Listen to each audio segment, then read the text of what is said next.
Hello and welcome, everyone. Thank you so much for joining us. This is our Power Break series. And in this session number 7 of the Business Synergy and Growth Movement, we have some wonderful leaders of the world join us today. As you know, I'm Dr. Azeeza Jalaludeen, founder of Shine Go Global and Go Global Business School. I know this session is right now being streamed not only in Shine Go Global, LinkedIn and YouTube page. We also have Dr. Sourav Basu. His Facebook page is also receiving this streaming, as well as Dr. Oudi's LinkedIn page is also streaming. So welcome to everybody watching this session with us. So we have the leaders of Bhutan and UAE, Abu Dhabi, join us today. We're going to have some wonderful time together on the topic of very important topic, because it's about leadership. It's about how leaders move from stress to strength and how we can all thrive together in today's economy more than ever, today's world where there's so much of challenges faced. And today's conversation will be with, I'm going to give a quick introduction to Dr. Oudi and Dr. Sourav. And it's going to take a while, but just as we speak into this, y'all know that the Business Synergy and Growth Movement, it's about co-creating opportunities and conscious collaborations that can take place among countries, SMEs, and business leaders. And we are also about igniting impactful capital. So with that, I would like to say thank you and welcome Dr. Oudi and Dr. Oudi Abouchacra. Can you say that? You're muted. So Abu and then chakra, like the chakras of the body. Okay, great. Abouchacra. I can do that. Dr. Oudi Abouchacra. I'm so used to calling you and, that way. So thank you so much for joining us. Dr. Oudi is a founder of Inspired Results, Amazon best-selling author and performance expert. Dr. Oudi is also a global coaching and training company, which is Inspired Results, a founder, and it's based in Abu Dhabi. He's the author of Work Your Network with the 4 C's. I know he has written many, many books. How many did you write, Dr. Oudi? 7 and counting. And counting, that's right. And he brings to us about 2 decades of experience as a chiropractor, as a coach, as a speaker, known for his edutaining style. Edutaining. Let me just correct that. Edutaining style, Dr. Oudi equips professionals with tools and systems to maximize the ROI of their time, energy, and resources. He believes real business growth comes from tackling challenges and seizing opportunities. And that's exactly what we'll be speaking about and more. And thank you so much, Dr. Oudi, for joining us. Thank you for having me. I'm really looking forward to the conversation. Absolutely. And we also have Dr. Sourav Basu. Thank you so much, all the way from Bhutan. We're so grateful that we met in the IUPT conversation. And of course, it was a wonderful time hanging out with you. And he's got a very interesting profile as a founding faculty member and assistant professor at the Norbuling Rigter College in Bhutan. He has as the college AI focal person, he's going to share with us some very exciting insights as he has developed institutional AI policy frameworks and led numerous training programs on AI skills enhancements within Bhutan. He has trained over 1,000 Bhutanese individuals in the country and across various sectors, as well as he was telling me how he has gotten really shoot up to fame in the media. He has been featured in BBS, Bhutan's national broadcast, in a tech talk program on understanding AI. He's also an alumnus of the University of Western Australia, and he has done quite a lot of work, and he holds a PhD in management and MBA, a BTech, and the list goes on. So thank you so much, Dr. Basu, for joining us. And it's really a conversation that is long awaited, because we have been running these sessions since January. So for those of you who have not seen our earlier sessions, you want to click on the QR code, go to shinegoglobal.com. You can actually register for free and get access to all our videos and also on all the LinkedIn channels. So, going into today's conversation, we have some very, very important questions lined up for our leaders who have joined us in this session, and also for us to really get to know how leadership has been evolving in different parts of the world. So, Dr. Sourav, let's start with you.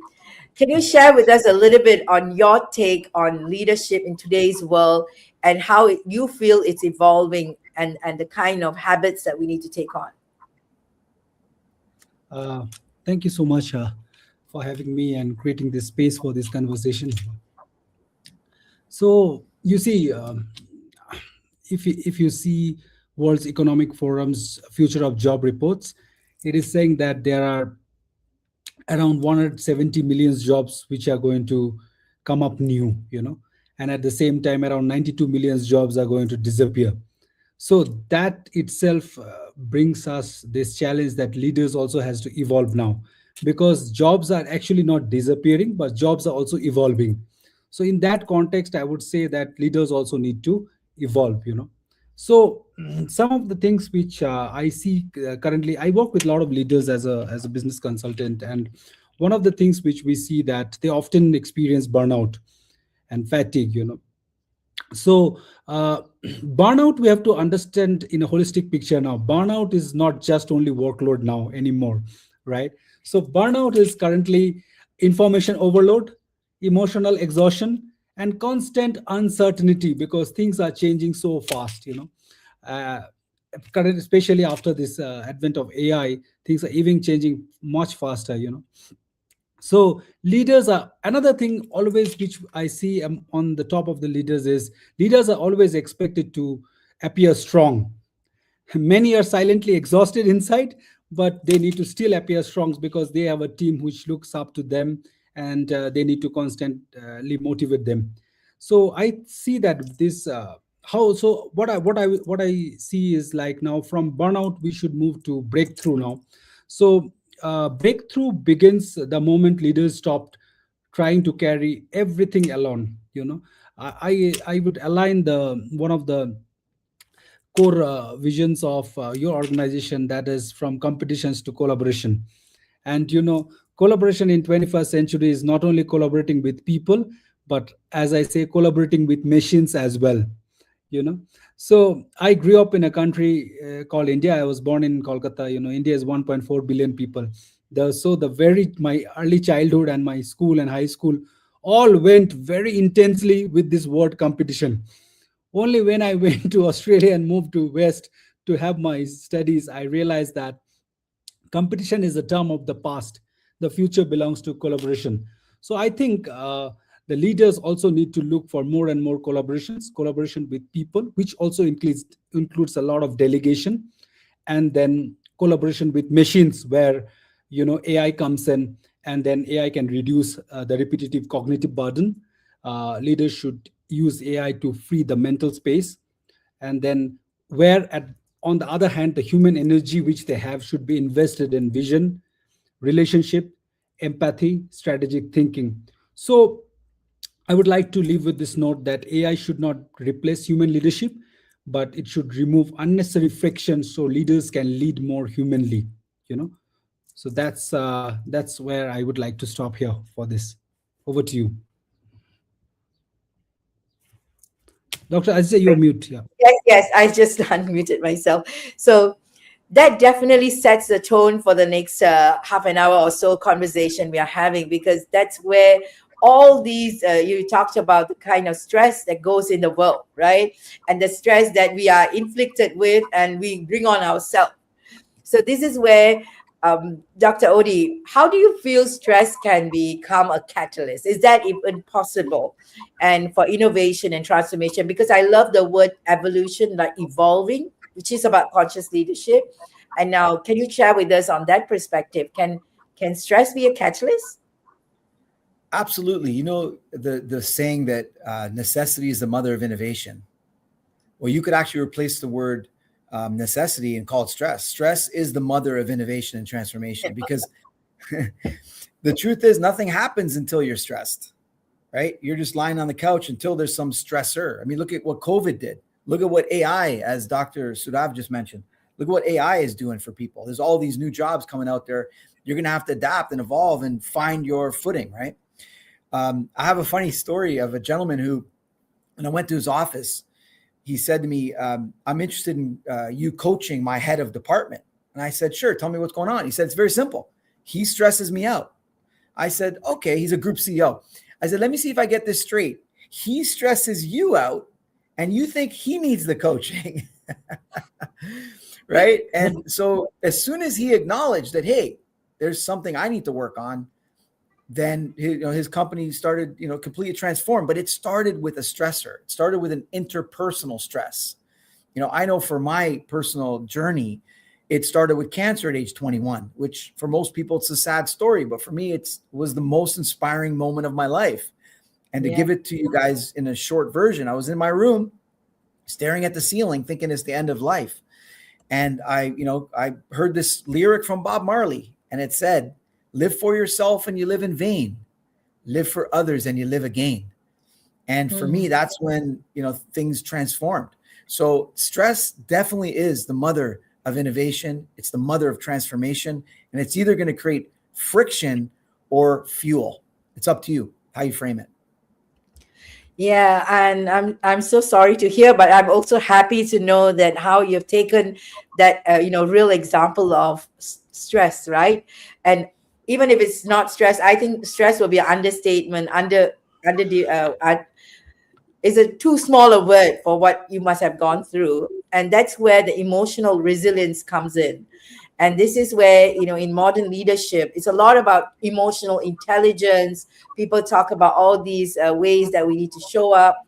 But in Go Global, we have the conscious leadership framework where we touch into not just intelligence, but wisdom. So wisdom comes from people like us, right? We walk the journey, we have experienced life. And that's where we know the power of resilience. Correct, Dr. Sourav? What do you think the resilience element comes in here? How do we get the role of resilience in modern leadership to grow us? Yeah. Thank you. I think this is the question which is very apt for the time. For example, in the AI era, particularly, emotional resilience may become more valuable than technical intelligence, I would say, because teams today needs psychological safety. Uncertain times require calm leaders. People follow emotional energy. Resilience is not suppressing emotions, actually, it is recovering with clarity and purpose. So, I would like to hear on this resilience. I would like to bring something from Bhutan, uh, Yes, please. which we rely on. Bhutan is a country which is very well known for something called GNH, gross national happiness. And in Bhutan, we often value balance, compassion, and collective well-being. And I believe future leadership globally is also moving in that direction as well.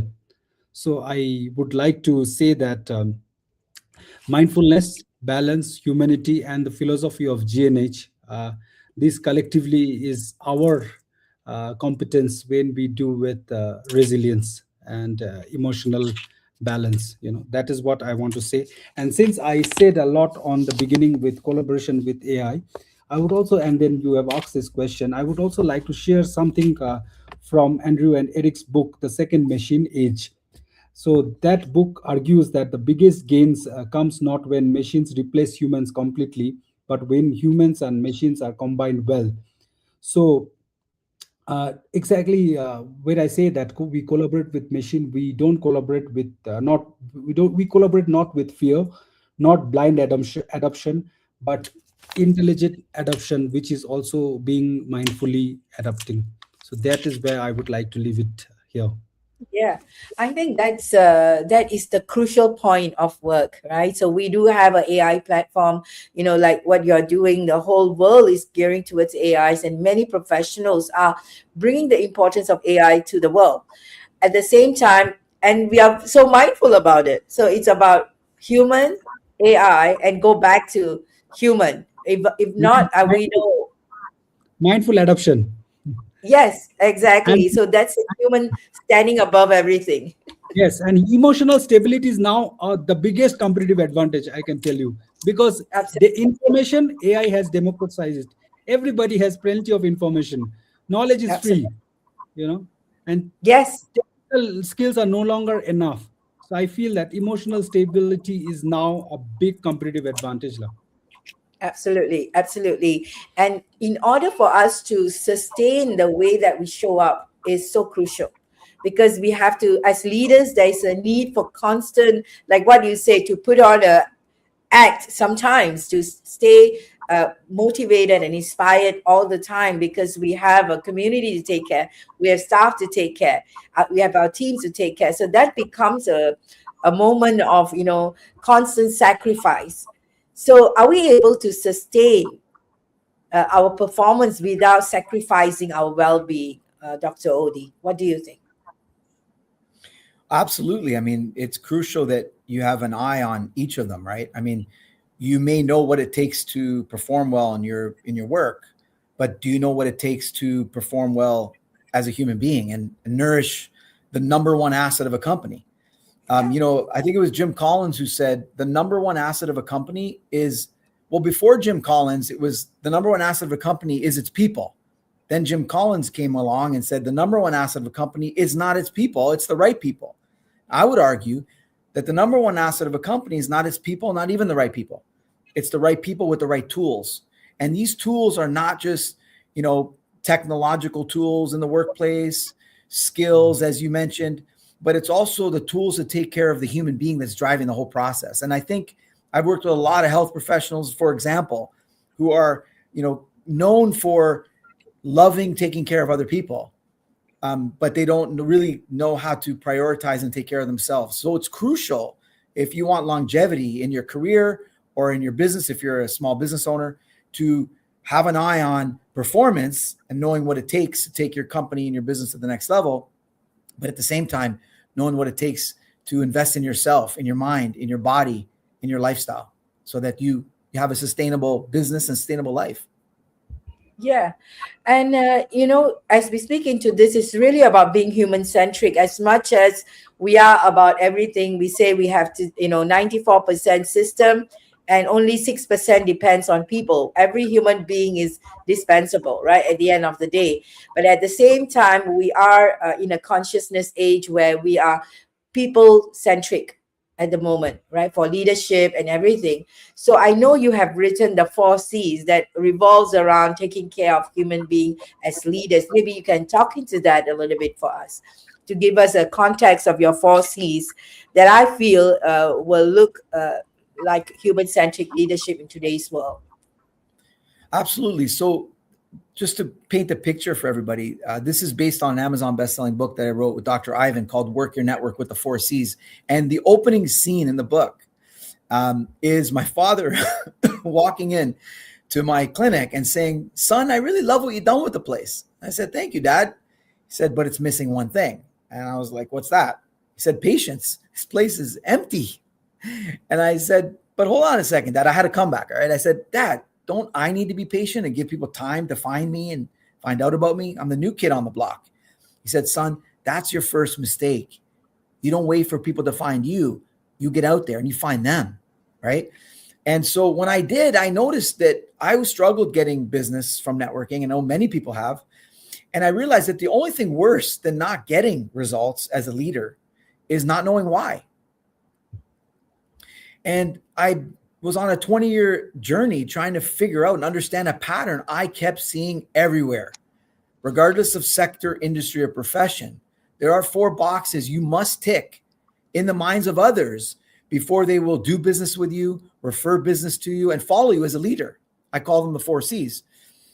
They are competence. No one's going to want to do business with you unless you excel in some area. And that's what I call trusting you on a professional level. Credibility, which is not about trusting you professionally, but trusting you personally, trusting you as a human being, trusting that you have what I like to call a high value on human relationships. So those are the first 2. But you've probably met many highly competent, incredible people, leaders who lack the 3rd C, which is clarity, where they don't communicate in a way that's easy to understand. In fact, it might be difficult to understand. And Even if you got the first three, people are still judging connectivity, which is the fourth C, which refers to the quality and the quantity of your network. When you're perceived to be well connected, it's human nature to want to gravitate and towards you and rub shoulders with you. So I believe these are the key qualities you need to signal, not just possess, but signal, so that people understand your worth, your value, and what you can bring to the table. And I also believe that it's not only about where you stand in your own eyes when it comes to the four C's, but more importantly, where you stand in the eyes of others. Hmm. This is the very reason why PLI, where we are connected with in the Work Less Earn More Academy, and Go Global join hands. We have been working on the four C's over the last years. Not just we are talking about two-person coming together, is two community or multiple communities coming together, and it's no longer about leadership of one person and everybody follow me, but it's a community of leaders coming together, leading their own space in their own forces, and then showing up for each other in the form of collaboration is one. Mhm. At the same time, it's a next level of co-creation. The Yeah. conscious co-creation is the fundamental to everything. And Dr. Sourav, you have been co-creating this community in Bhutan. Tell us a little bit about that and your journey. I think that is, I know I didn't ask you, I didn't prepare you for this question, but I think that is something you've done so naturally. So tell us This is about that. this is very natural because I've been working on this. So I have created a concept called collaborative intelligence. So where I Nice. said that the future doesn't belong. Everybody was talking about the future belongs to AI. The future belongs to AI, and I said no. Hang on. The future doesn't belongs to AI. The future belongs to CI, which I call as collaborative intelligence. So collaborative intelligence is a combination of human intelligence and people skills plus the AI skills. Killer. So what are the some of the things which I say in people skills is like critical thinking, ethical judgment, moral responsibility, so empathy. Like for example, Dr. Odi was saying about working with health professionals, so AI can process a large amount of data of a patient, their medical history and all, but when actually the patient is sick and is admitted in the hospital and their family members are outside the room, so that is where a doctor needs to bring empathy, right? And talk to their near ones to provide the necessary moral support. So I think people skills are very, very important. So that is what I bring in this model of collaborative intelligence. So and I have been co-creating this concept with all the people who have joined me. So I always say that my mission is to help people collaborate with machines. So on that note, I see that when we talk about co-creation and all, one thing which is very, very important is continuous learning. So I think everyone now has to be agile, has to be a continuous learner. However you have studied, that doesn't matter, and then also they should have this collaboration mindset, that is also very, very important, and they should have this shared intelligence, I would say. And as you're mentioning, they should also constantly engage themselves in making global partnerships. So these are certain things which I feel the future belongs, because the future belongs less to isolated institutions and more to interconnected ecosystems. So this is where I see that, but a large number of global boundaries are now shrinking because of AI, uh, then because of the tech, and then small nations can now contribute globally, and then knowledge is also becoming quite decentralized. At one point of time when I was in school, knowledge was scarce. We had to go to the teachers and the book. These were the primary sources of knowledge, but now you see knowledge is not only free, maybe it's overwhelming. So we have to, knowledge is quite decentralized. So but at the end, I would like to say that the technology may connect the systems, but conscious leadership is what truly connects humanity. So on that note, we will I would let it here. You're muted, Dr. Azeeza. do that again. Okay.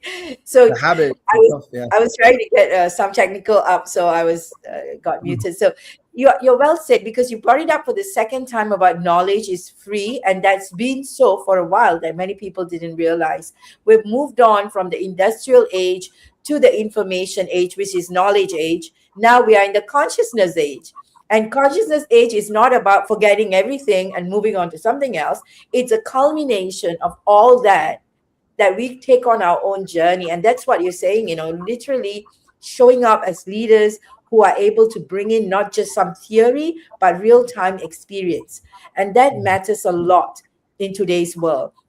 So thank you so much for highlighting that in a most beautiful way. And Dr. Oudi, on your side, I would love you to share with us your current development in these dynamics, because you have put together some wonderful work around your books, and of course Seven and Counting, and then you have some interesting leadership activities going on in the form of a movie, because media is a big one. And we reach out amazingly with people through media. So tell us a little bit about what you've been up to with that.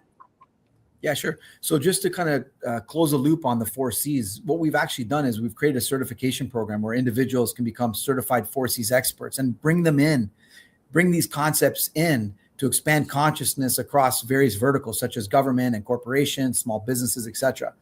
We also are selling country level rights. So someone can get the exclusive rights to run this in their country, potentially in their language.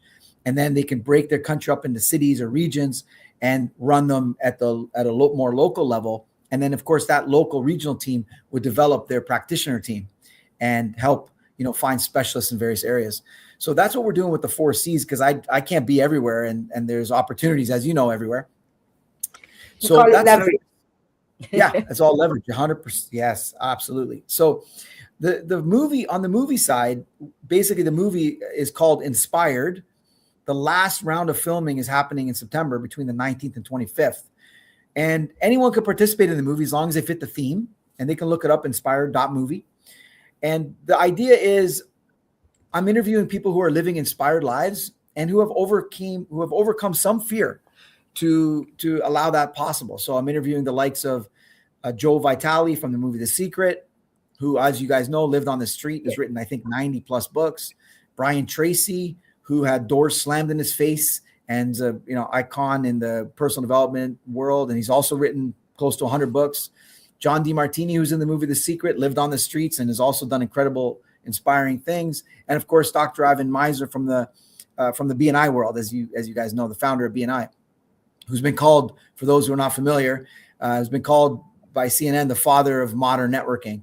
So the movie is really about just highlighting and showcasing people who are living in incredible, inspiring lives, extraordinary existence here. And yeah, so if anybody wants to know more about it or wants to be part of it, we can definitely have that conversation. There's only 3 spots left.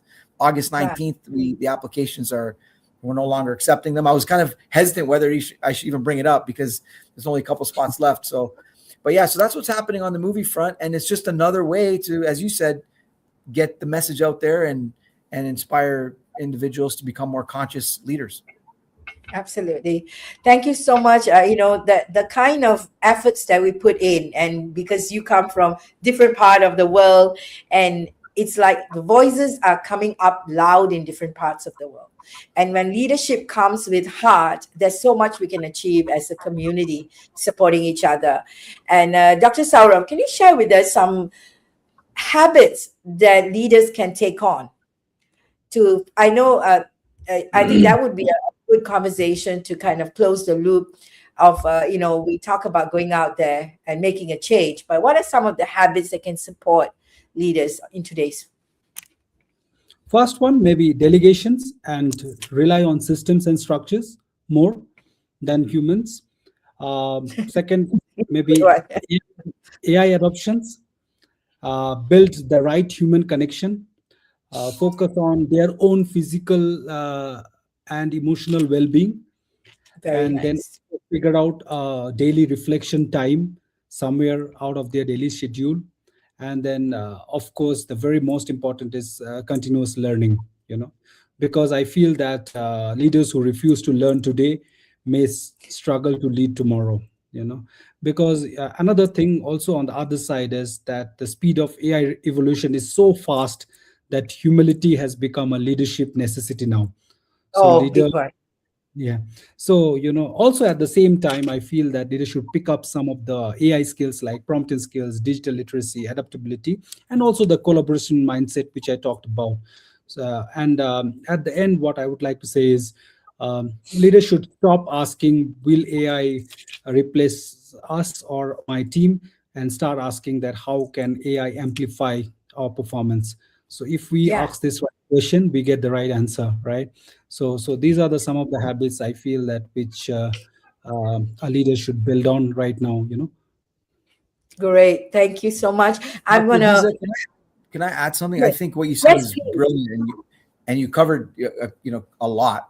I just think that, and I just delivered this recently. This message I'm going to share with you now on the TEDx stage when I was speaking about leadership, and I was saying that we focus so much on self awareness, which matters, right? It's really important, but there's so Mm. little attention or even mention of a concept that I like to call relational awareness, and to Yeah. know where we stand, not only in our own eyes, but in the eyes of others, more importantly. And what I'm referring to is, how others experience us, right? Like what they walk away thinking, what they tell others about us. I think is really important to be, make that a habit of being more mindful of how is what we're doing impacting the experience of other people. Yeah. Yeah. And Yeah. in our conscious leadership, I told you we have a framework of seven wisdom. So emotional wisdom is one, and then we have physical wisdom, financial wisdom, environmental wisdom, spiritual wisdom, and then what did I miss out? Emotional, physical, environmental, financial, spiritual, Relationships, yeah, yeah, and relationship. And then we also have that's community wisdom and potential wisdom. mm-hmm, So mm-hmm. this seven wisdom is really crucial in the way that we show up. And this is not about like it's not like we claiming as conscious leaders. It's others pointing, I mean, looking at us and saying, hey, this is person walking that journey of conscious leadership. And it's a journey that we go in, not a end game, because that's where Dr. Sourav, you talked about the humility comes in when we claim that we are a conscious leader versus somebody saying that, hey, this community of conscious leaders are showing up together to do something beyond themselves. So that's that kind of direction I feel that the whole economy should be going towards. And I want to ask both of you your thoughts on, because we have put this movement together in the very core interest of how leaders show up for themselves and for each other so that we can amplify the voice of the mission that we all hold on to. So I'd love to ask you, what do you feel this community feels Yeah. like for you as you hear on to all this and you've been watching all our sessions and calls, and what do you feel we can offer to the community, this movement that we are bringing together for the world, especially from Asia? Who'd like to go first? I open it up for both of you to share. Okay. Shall I go first? Yes, Please please. do. Yes. Yeah. Okay. So you see, Dr. Azeeza, what I appreciate about the business synergy and growth movement is that it recognizes an important reality that sustainable growth today cannot happen in silos. So the future belongs less to isolated institutions and more to interconnected ecosystems. So even you see, from a small Himalayan nation like Bhutan, today we are able to contribute to this global conversation on leadership, AI, and transformation. That itself shows that how interconnected the world has become. Technology may connect systems, but I still feel that conscious leadership is what truly connects humanity. You know, and so on that note, I would say that the future will not be shaped by the machines alone, but it will shape by the quality of human beings who design them, use them, regulate them, and live with their consequences. So let us Yes. prepare not only for smarter systems, but wiser citizens. Not only Beautiful. faster, but better judgment. Not only digital skills, but human depth. Because speed is not wisdom, and every output doesn't reflect character, right? So because in the end, I still feel that the most powerful technology on earth is still the awakened human mind, guided by conscience, compassion, and courage. So Nice. this on that note, I would again come back to my concept of collaborative intelligence, and how we combine human intelligence along with artificial intelligence. So I'm doing a lot of training in this field. If anyone is interested in this area, they can feel free to Absolutely. connect with me. I'm currently working on three models: collaborative intelligence for educators like teachers and university lecturers, collaborative intelligence for leaders, and then I have also built up collaborative intelligence for smarter workplaces. So these are the three programs which are currently I'm running. I have trained more than 1000 plus 1500 individuals around the globe, especially mostly the large audiences in Bhutan, in person, online, unlimited, uncountable. Okay. Mhm. So I That's why also we. have, That's how we met too. yeah. So if anyone wants to connect with that, but again, I'm telling you, mine is not purely artificial intelligence. It's a combination of people skills plus AI skills. Okay. Beautiful, So beautiful. And definitely for those who are watching this session, Dr. Oudi, I would love you to share as well. Just before that, all of those watching the session, if you are registering for the Shine Go Global website, you'll get free access and connect to our leaders, and we'll be sending you email of how to get in touch with them on getting to know their work and really learn from them as well. So thank you so much, Dr. Saura, for your kind words and the connectivity you see in the growth together. So, Dr. Odi, how about yourself? Yeah. So, I mean, lifelong learning is a crucial thing, and there's a lot of learning to be had here. I mean, every conversation, you have the potential of potentially stumbling on an idea that can transform your business and your life, right? So that's that. The networking aspect. I mean, you're connecting to a network, and this whole idea of conscious leadership and being open to not only collaboration, but as you put it, Dr. Azeeza, co-creation, right? That's what this is about. Is about, can you use a network? Can you collaborate? Can you co-create? And can you take your local business into a global brand, which is what most business, entrepreneurs are looking for, unless they have a very, niche local presence only, right? Like, I probably will end with I'll take a quote from the African world, which is, if you want to go fast, I think it's something like, if you want to go fast, go solo. And if you want to go far, go together. So yeah, that's what it's all about. Great. absolutely. Go ahead, Dr. Sarah. No, I think we are speaking the same language. So yeah, absolutely, I Thank completely you. agree with you. So it is actually, I think that the future need not to be something which we fear, but this future should be something which we build together. So Absolutely. Thank you Absolutely. so much. I really appreciate your time. I know it was such a, we did probably the shortest among all the other sessions, but I feel this has been so comprehensive and we covered, I feel, a lot of depth in our conversation on leadership. And it's so powerful, and it's because of the wisdom both of you brought to the table. So I really appreciate the wisdom that you hold and the kind of value you bring to the world. So thank you so much. We look forward to having you connect with our community, and for all the friends who are tuning in from all our channels. We look forward to be in touch. And also, if you are someone who are looking to not just go global, but also impact through your work, you are raising funds for your business, we love to see how we can get you to the right audience and the right partners that can make an impact through your work. With that, thank you so much. We'll catch up soon in our next Power Break series. And with that, we look forward to seeing you all next time. Thank you. Thank you. Lovely thank connecting you. with you guys. Thank you again, Dr. Saurav and Dr. Udi.